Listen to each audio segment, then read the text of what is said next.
Car Modeler. My name is Rao, and here is the completion of one of my older builds. I kind of showed it a little bit. This was a very stalled project, and it's gone through a little bit, and I'll get into that in here a little bit. But this is a Lamborghini Miura, and this is a Fujimi kit.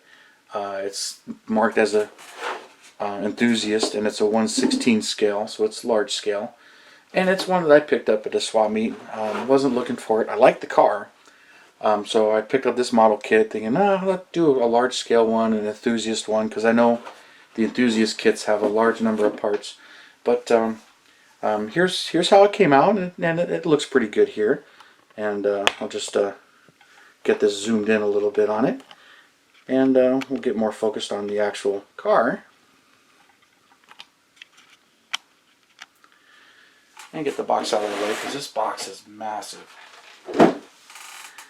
But this is it, and she's looking pretty good. I'm overall pretty happy with it, and definitely happy that I'm done with it. But like I said, this is a Lamborghini Miura, and it's officially a P400. They had the P400, P400S, and the P400 SV, and a couple other little variants here and there. Found out there was a Roadster, one prototype Roadster, which I think is really cool. This one's a P400, and they made them from 1966 to 1973, but the P400 was 66 to 69. This is an early one. Now, the Fujimi box does not say what year it is, so it's not depicting a specific year, but there's a couple of things. The way the turn signals are made on the front of this, and then the ribs here in the headlight area. And then even the taillights tell me that it's an earlier version. So I'm going to say it's a 66 or 67. But this is a pretty large scale. Like I said, 1/16 scale. And it's pretty cool. But some of the things with the Lamborghini, and this would be considered the first supercar by many. It's a mid-engine 3.9 liter. And another unique feature of this particular car is the lubrication system between the engine and transmission is shared. It's the same fluid, and it goes freely between both the engine and the transmission. So that's a unique feature about this car, and it had some problems with that. And I understand in the later versions, the SVs, which were the 71 to 73s, and they were the higher horsepower ones, those ones had the separated fluids, oiling systems between the engine and transmission. But another thing I think was quite unique with this one is when they first introduced this car, Lamborghini took it to the 1965 Turin Auto Show, and they showed this car in its bare chassis form, no body, and it was not running. Talk about being out there as far as showing off your car. Just displayed a rolling chassis with the engine in the back and the transmission. And this is, many consider this is the very first supercar. It's the first mid-engine street car. I don't know of any before that, but definitely the first, V12. Ferrari didn't have any mid-engines. They were all front engines. And even Lamborghini, everything was front engine. This was the first mid-engine car. And it's transverse mounted. In the Countach, it is not transverse mounted. This one is. So, talking about the engine, if you haven't seen, there it is. It's transverse mounted. And this kit is built right out of the box. I didn't add anything. Those plug wires came with the kit. And I didn't really go to town detailing this particular one, but she opens up pretty good too. Here goes the front end, the rear end, and the doors open. I mean, it's listed as the enthusiast kit. When Lamborghini debuted it at the 66 Geneva Auto Show, that was the first time you saw it with the body on. And this was an expensive car, $20,000 in 1966. Pretty exclusive, pretty exotic car, and I like the styling, and I like the car, so I looked forward to building this one. Besides being very expensive, they were fairly hand built and not really on an assembly line, so they had their challenges in building them and selling them. So I understand the first model, the P400, they sold 275. So not a high production unit, and these cars go for a lot of money now, but they didn't for the longest time, and they were underappreciated. But I think it's just a really cool car.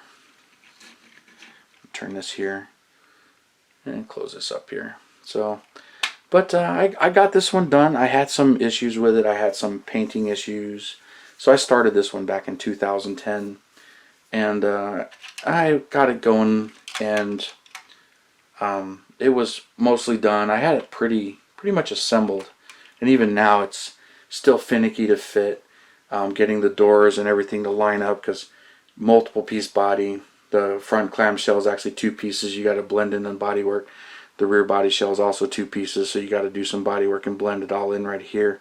Then the trunk is actually a separate piece. Doesn't open very far.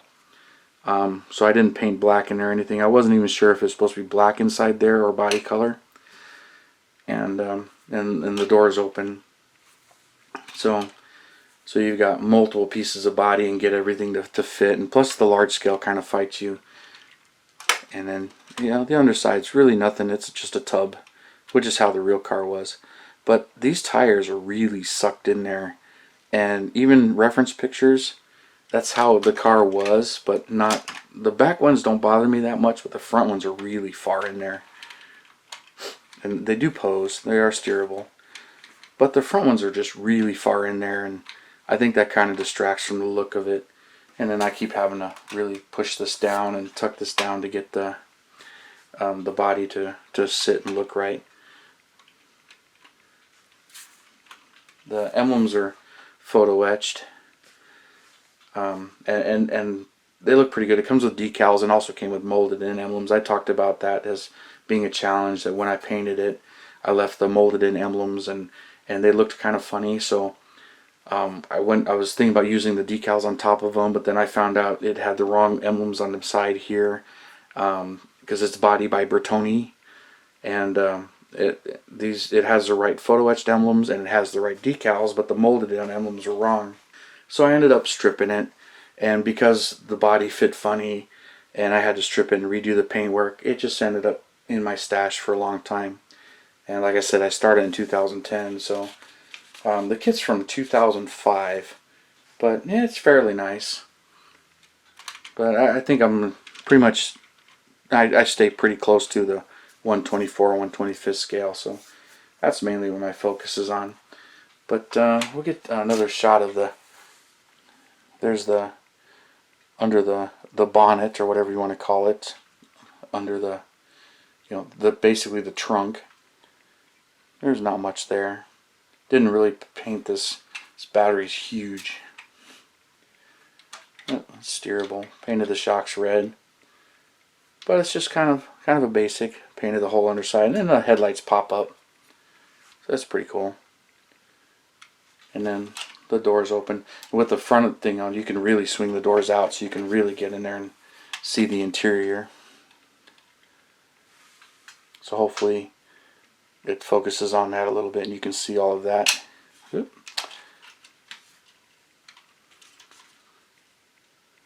So there's the interior.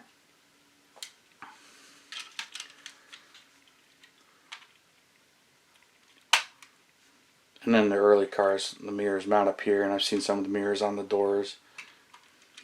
And then the engine transaxle is mostly painted silver, and the exhaust and everything on that.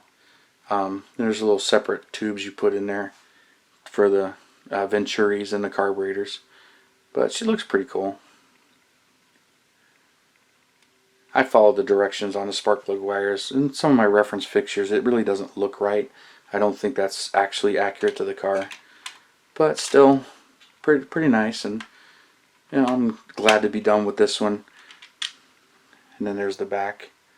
The taillights sit down a little low. I think they should be up higher, but that's where the mounting pins were, so that's where I glued them. And painting them was kind of fun. But and then these are photo etched emblems as well, so I put them on a piece of tape and painted them black and then glued them on, because they are black. So, and then they're hidden under the clear coat there, and you can see the roll pan. Like I said, this is actually a separate piece. So you got to glue that to the body and do all the body work on it. to make the seam go away. But pretty happy to have this one done. And this is just Tamiya spray paints, just their bright yellow. And then I clear coated. You saw my video on using the automotive clear. So that one's how this one came out, and you can kind of see there's a little bit of shade difference between the door and the trunk and the body, and I think it just has to do with how many coats I got on it and how heavily the coats were. Yellows is a tough paint to paint. But there she is, all finished and in all of her glory. And don't remember if I actually showed the front real nice. It's a car that really doesn't have bumpers. I mean, that's really not a bumper. And there's no bumper in the back. Kind of crazy, but that's the way they were. I mean, that's when styling was styling and there was no other crash or requirements. They weren't nearly as strong. They were just getting started. But there she is, all finished in all of her glory. So I just wanted to share that with you guys, and this was my final completion for 2019. So I got 6 done this year. Thanks all of you for subscribing and tuning in, and those of you that comment and everything. I appreciate the comments, and I respond to them as much as I can. And thank you guys, and you have a wonderful day.